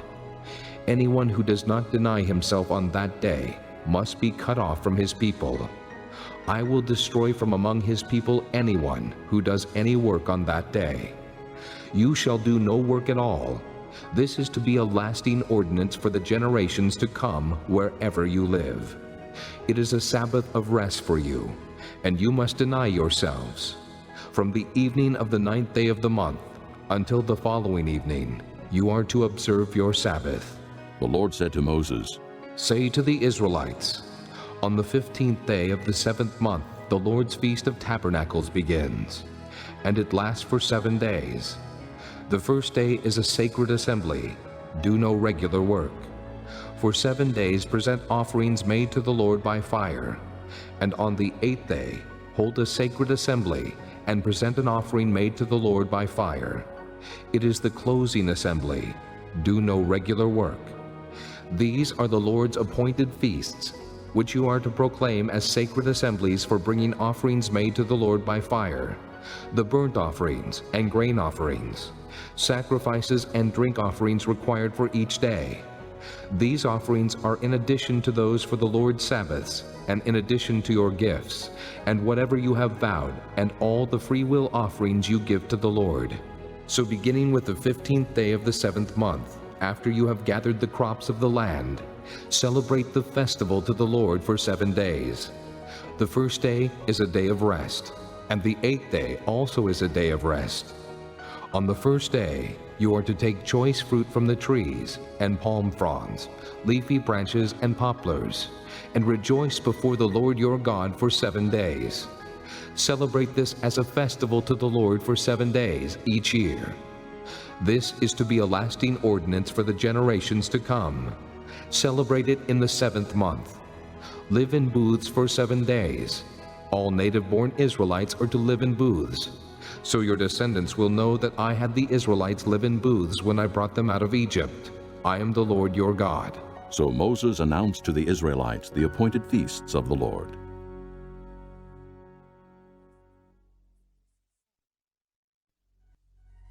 Chapter 24. The Lord said to Moses, Command the Israelites to bring you clear oil of pressed olives for the light, so that the lamps may be kept burning continually. Outside the curtain of the testimony in the tent of meeting, Aaron is to tend the lamps before the Lord from evening till morning continually. This is to be a lasting ordinance for the generations to come. The lamps on the pure gold lampstand before the Lord must be tended continually. Take fine flour and bake 12 loaves of bread, using 2/10 of an ephah for each loaf. Set them in 2 rows, 6 in each row, on the table of pure gold before the Lord. Along each row put some pure incense as a memorial portion to represent the bread and to be an offering made to the Lord by fire. This bread is to be set out before the Lord regularly, Sabbath after Sabbath, on behalf of the Israelites as a lasting covenant. It belongs to Aaron and his sons, who are to eat it in a holy place, because it is a most holy part of their regular share of the offerings made to the Lord by fire. Now the son of an Israelite mother and an Egyptian father went out among the Israelites, and a fight broke out in the camp between him and an Israelite. The son of the Israelite woman blasphemed the name with a curse. So they brought him to Moses. His mother's name was Shelomith, the daughter of Dibri the Danite. They put him in custody until the will of the Lord should be made clear to them. Then the Lord said to Moses, "Take the blasphemer outside the camp. All those who heard him are to lay their hands on his head, and the entire assembly is to stone him. Say to the Israelites, if anyone curses his God, he will be held responsible. Anyone who blasphemes the name of the Lord must be put to death. The entire assembly must stone him, whether an alien or native born. When he blasphemes the name, he must be put to death. If anyone takes the life of a human being, he must be put to death. Anyone who takes the life of someone's animal must make restitution, life for life. If anyone injures his neighbor, whatever he has done must be done to him, fracture for fracture, eye for eye, tooth for tooth. As he has injured the other, so he is to be injured. Whoever kills an animal must make restitution, but whoever kills a man must be put to death. You are to have the same law for the alien and the native born. I am the Lord your God." Then Moses spoke to the Israelites, and they took the blasphemer outside the camp and stoned him. The Israelites did as the Lord commanded Moses. Chapter 25. The Lord said to Moses on Mount Sinai, "Speak to the Israelites and say to them, when you enter the land I am going to give you, the land itself must observe a Sabbath to the Lord. For 6 years sow your fields, and for 6 years prune your vineyards and gather their crops. But in the 7th year, the land is to have a Sabbath of rest, a Sabbath to the Lord. Do not sow your fields or prune your vineyards. Do not reap what grows of itself, or harvest the grapes of your untended vines. The land is to have a year of rest. Whatever the land yields during the Sabbath year will be food for you, for yourself, your manservant and maidservant, and the hired worker and temporary resident who live among you, as well as for your livestock and the wild animals in your land. Whatever the land produces may be eaten.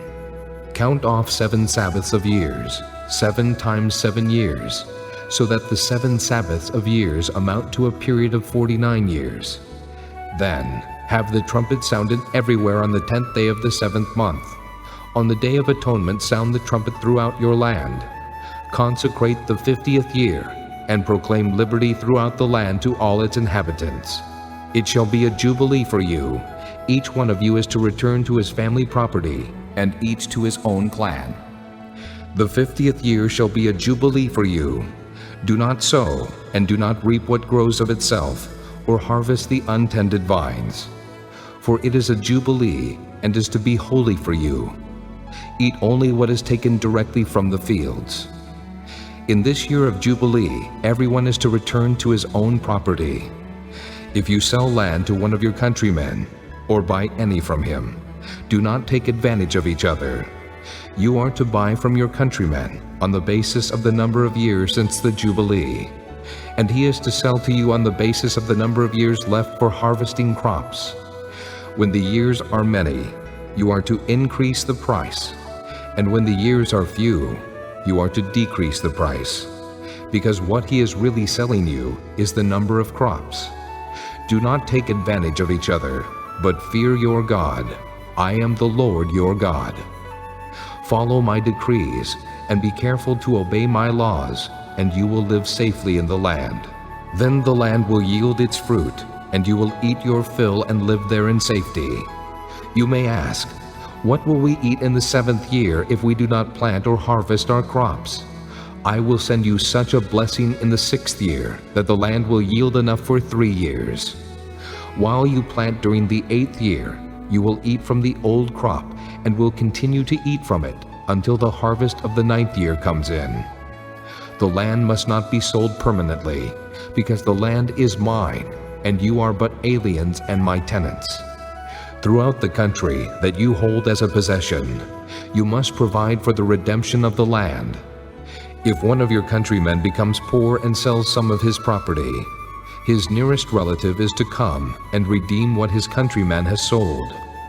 If, however, a man has no one to redeem it for him, but he himself prospers and acquires sufficient means to redeem it, he is to determine the value for the year since he sold it and refund the balance to the man to whom he sold it. He can then go back to his own property. But if he does not acquire the means to repay him, what he sold will remain in the possession of the buyer until the year of Jubilee. It will be returned in the Jubilee, and he can then go back to his property. If a man sells a house in a walled city, he retains the right of redemption a full year after its sale. During that time he may redeem it. If it is not redeemed before a full year has passed, the house in the walled city shall belong permanently to the buyer and his descendants. It is not to be returned in the Jubilee. But houses in villages without walls around them are to be considered as open country. They can be redeemed, and they are to be returned in the Jubilee. The Levites always have the right to redeem their houses in the Levitical towns which they possess. So the property of the Levites is redeemable, that is, a house sold in any town they hold, and is to be returned in the Jubilee, because the houses in the towns of the Levites are their property among the Israelites. But the pasture land belonging to their towns must not be sold. It is their permanent possession. If one of your countrymen becomes poor and is unable to support himself among you, help him as you would an alien or a temporary resident, so he can continue to live among you. Do not take interest of any kind from him, but fear your God, so that your countryman may continue to live among you. You must not lend him money at interest, or sell him food at a profit. I am the Lord your God, who brought you out of Egypt to give you the land of Canaan, and to be your God. If one of your countrymen becomes poor among you and sells himself to you, do not make him work as a slave. He is to be treated as a hired worker, or a temporary resident among you. He is to work for you until the year of Jubilee. Then he and his children are to be released, and he will go back to his own clan and to the property of his forefathers. Because the Israelites are my servants, whom I brought out of Egypt, they must not be sold as slaves. Do not rule over them ruthlessly, but fear your God. Your male and female slaves are to come from the nations around you. From them you may buy slaves. You may also buy some of the temporary residents living among you and members of their clans born in your country, and they will become your property. You can will them to your children as inherited property, and can make them slaves for life. But you must not rule over your fellow Israelites ruthlessly. If an alien or a temporary resident among you becomes rich, and one of your countrymen becomes poor, and sells himself to the alien living among you, or to a member of the alien's clan, he retains the right of redemption after he has sold himself. One of his relatives may redeem him. An uncle or a cousin, or any blood relative in his clan may redeem him. Or if he prospers, he may redeem himself. He and his buyer are to count the time from the year he sold himself up to the year of Jubilee. The price for his release is to be based on the rate paid to a hired man for that number of years. If many years remain, he must pay for his redemption a larger share of the price paid for him. If only a few years remain until the year of Jubilee, he is to compute that and pay for his redemption accordingly. He is to be treated as a man hired from year to year. You must see to it that his owner does not rule over him ruthlessly. Even if he is not redeemed in any of these ways, he and his children are to be released in the year of Jubilee. For the Israelites belong to me as servants. They are my servants, whom I brought out of Egypt. I am the Lord your God. Chapter 26. Do not make idols, or set up an image or a sacred stone for yourselves. And do not place a carved stone in your land to bow down before it. I am the Lord your God. Observe my Sabbaths, and have reverence for my sanctuary. I am the Lord. If you follow my decrees and are careful to obey my commands, I will send you rain in its season, and the ground will yield its crops, and the trees of the field their fruit. Your threshing will continue until grape harvest, and the grape harvest will continue until planting, and you will eat all the food you want, and live in safety in your land. I will grant peace in the land, and you will lie down, and no one will make you afraid. I will remove savage beasts from the land, and the sword will not pass through your country. You will pursue your enemies, and they will fall by the sword before you. 5 of you will chase 100, and 100 of you will chase 10,000, and your enemies will fall by the sword before you. I will look on you with favor, and make you fruitful, and increase your numbers, and I will keep my covenant with you. You will still be eating last year's harvest, when you will have to move it out to make room for the new. I will put my dwelling place among you, and I will not abhor you. I will walk among you and be your God, and you will be my people. I am the Lord your God, who brought you out of Egypt, so that you would no longer be slaves to the Egyptians. I broke the bars of your yoke, and enabled you to walk with heads held high. But if you will not listen to me and carry out all these commands, and if you reject my decrees and abhor my laws and fail to carry out all my commands and so violate my covenant, then I will do this to you. I will bring upon you sudden terror, wasting diseases and fever that will destroy your sight and drain away your life. You will plant seed in vain, because your enemies will eat it. I will set my face against you, so that you will be defeated by your enemies. Those who hate you will rule over you, and you will flee even when no one is pursuing you. If after all this you will not listen to me, I will punish you for your sins 7 times over. I will break down your stubborn pride, and make the sky above you like iron, and the ground beneath you like bronze. Your strength will be spent in vain, because your soil will not yield its crops, nor will the trees of the land yield their fruit. If you remain hostile toward me and refuse to listen to me, I will multiply your afflictions 7 times over, as your sins deserve. I will send wild animals against you, and they will rob you of your children, destroy your cattle, and make you so few in number that your roads will be deserted. If in spite of these things you do not accept my correction, but continue to be hostile toward me, I myself will be hostile toward you, and will afflict you for your sins 7 times over.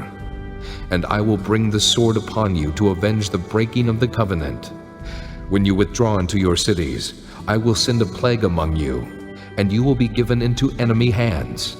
When I cut off your supply of bread, 10 women will be able to bake your bread in 1 oven, and they will dole out the bread by weight. You will eat, but you will not be satisfied. If in spite of this you still do not listen to me, but continue to be hostile toward me, then in my anger I will be hostile toward you, and I myself will punish you for your sins 7 times over. You will eat the flesh of your sons and the flesh of your daughters.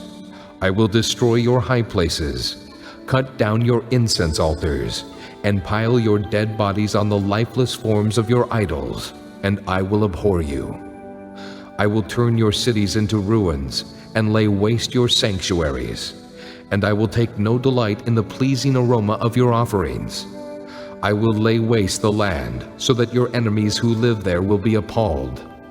I will scatter you among the nations and will draw out my sword and pursue you. Your land will be laid waste, and your cities will lie in ruins. Then the land will enjoy its Sabbath years all the time that it lies desolate, and you are in the country of your enemies, then the land will rest and enjoy its Sabbaths. All the time that it lies desolate, the land will have the rest it did not have during the Sabbaths you lived in it. As for those of you who are left, I will make their hearts so fearful in the lands of their enemies that the sound of a wind-blown leaf will put them to flight. They will run as though fleeing from the sword, and they will fall, even though no one is pursuing them. They will stumble over one another as though fleeing from the sword, even though no one is pursuing them. So you will not be able to stand before your enemies. You will perish among the nations. The land of your enemies will devour you. Those of you who are left will waste away in the lands of their enemies because of their sins. Also, because of their fathers' sins, they will waste away. But if they will confess their sins and the sins of their fathers, their treachery against me and their hostility toward me, which made me hostile toward them so that I sent them into the land of their enemies, then, when their uncircumcised hearts are humbled and they pay for their sin, I will remember my covenant with Jacob, and my covenant with Isaac, and my covenant with Abraham, and I will remember the land. For the land will be deserted by them, and will enjoy its Sabbaths while it lies desolate without them. They will pay for their sins, because they rejected my laws and abhorred my decrees. Yet in spite of this, when they are in the land of their enemies, I will not reject them or abhor them so as to destroy them completely, breaking my covenant with them. I am the Lord their God. But for their sake, I will remember the covenant with their ancestors, whom I brought out of Egypt in the sight of the nations to be their God. I am the Lord. These are the decrees, the laws, and the regulations that the Lord established on Mount Sinai between himself and the Israelites through Moses. Chapter 27. The Lord said to Moses, Speak to the Israelites and say to them, If anyone makes a special vow to dedicate persons to the Lord by giving equivalent values, set the value of a male between the ages of 20 and 60 at 50 shekels of silver, according to the sanctuary shekel. And if it is a female, set her value at 30 shekels. If it is a person between the ages of 5 and 20, set the value of a male at 20 shekels, and of a female at 10 shekels. If it is a person between 1 month and 5 years, set the value of a male at 5 shekels of silver, and that of a female at 3 shekels of silver. If it is a person 60 years old or more, set the value of a male at 15 shekels, and of a female at 10 shekels. If anyone making the vow is too poor to pay the specified amount, he is to present the person to the priest, who will set the value for him according to what the man making the vow can afford. If what he vowed is an animal that is acceptable as an offering to the Lord, such an animal given to the Lord becomes holy. He must not exchange it or substitute a good one for a bad one, or a bad one for a good one. If he should substitute one animal for another, both it and the substitute become holy. If what he vowed is a ceremonially unclean animal, one that is not acceptable as an offering to the Lord, the animal must be presented to the priest, who will judge its quality as good or bad. Whatever value the priest then sets, that is what it will be. If the owner wishes to redeem the animal, he must add a fifth to its value. If a man dedicates his house as something holy to the Lord, the priest will judge its quality as good or bad. Whatever value the priest then sets, so it will remain. If the man who dedicates his house redeems it, he must add a fifth to its value, and the house will again become his. If a man dedicates to the Lord part of his family land, its value is to be set according to the amount of seed required for it, 50 shekels of silver to a homer of barley seed. If he dedicates his field during the year of Jubilee, the value that has been set remains. But if he dedicates his field after the Jubilee, the priest will determine the value according to the number of years that remain until the next year of Jubilee, and its set value will be reduced. If the man who dedicates the field wishes to redeem it, he must add a fifth to its value, and the field will again become his. If, however, he does not redeem the field, or if he has sold it to someone else, it can never be redeemed. When the field is released in the Jubilee, it will become holy, like a field devoted to the Lord. It will become the property of the priests. If a man dedicates to the Lord a field he has bought, which is not part of his family land, the priest will determine its value up to the year of Jubilee, and the man must pay its value on that day as something holy to the Lord. In the year of Jubilee, the field will revert to the person from whom he bought it, the one whose land it was. Every value is to be set according to the sanctuary shekel, 20 gerahs to the shekel. No one, however, may dedicate the firstborn of an animal, since the firstborn already belongs to the Lord. Whether an ox or a sheep, it is the Lord's. If it is one of the unclean animals, he may buy it back at its set value, adding a fifth of the value to it. If he does not redeem it, it is to be sold at its set value. But nothing that a man owns and devotes to the Lord, whether man or animal or family land, may be sold or redeemed. Everything so devoted is most holy to the Lord. No person devoted to destruction may be ransomed. He must be put to death. A tithe of everything from the land, whether grain from the soil or fruit from the trees, belongs to the Lord. It is holy to the Lord. If a man redeems any of his tithe, he must add a fifth of the value to it. The entire tithe of the herd and flock, every 10th animal that passes under the shepherd's rod, will be holy to the Lord. He must not pick out the good from the bad or make any substitution. If he does make a substitution, both the animal and its substitute become holy and cannot be redeemed. These are the commands the Lord gave Moses on Mount Sinai for the